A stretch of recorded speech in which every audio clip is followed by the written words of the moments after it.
Aujourd'hui, comme prévu, on s'intéresse uniquement à la suite de la preuve de maths. On va juste montrer qu'elle est géométrique.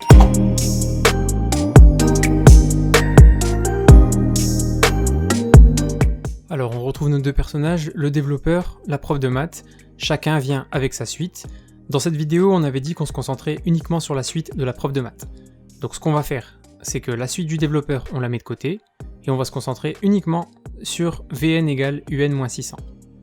Alors on veut montrer que c'est une suite géométrique. Une suite géométrique, pour rappel, c'est quand on passe d'un terme au suivant en multipliant toujours par le même nombre. Ça veut dire que notre ligne objectif, notre résultat, ce qu'on attend, c'est Vn plus 1 égale à un certain nombre fois Vn.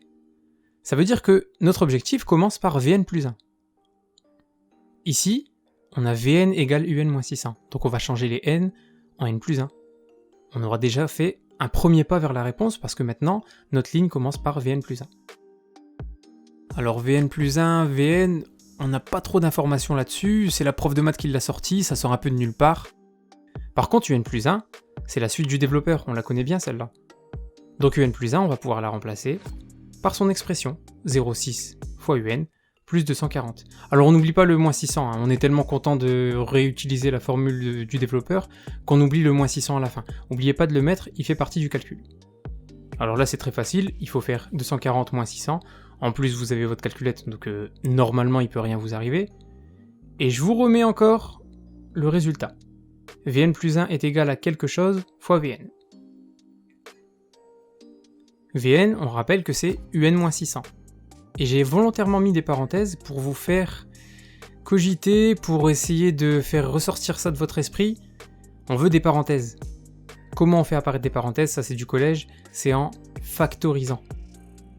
En fait, le numéro qui traîne devant, là, le nombre, le 0,6 qui traîne devant, il faut absolument le mettre en facteur. Le deuxième nombre 360, il faut le diviser par 0,6. Si vous avez mis 0,6 en facteur, on fait 360 divisé par 0,6. Et ce qui est super dans cet exercice, enfin dans ce genre d'exercice, c'est que à chaque fois, vous allez tomber normalement sur le nombre tant attendu. On voulait Un-600, regardez la première ligne, Vn est égal à Un-600. Donc en fait, quand on a Un-600, on a retrouvé Vn, et c'est exactement ce qu'on voulait.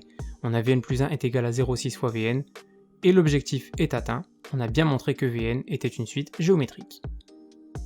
On a donc réussi à montrer que la suite de la preuve de maths était géométrique, ça va énormément nous aider pour la suite, et ça va même permettre aux développeurs de voir à très long terme, chose qu'ils ne pouvaient pas faire avant. Concernant les exercices corrigés que je mettrai en description, j'attends que vous ayez vu la partie 3 pour pouvoir les donner. Je vous dis à tout de suite ou à bientôt.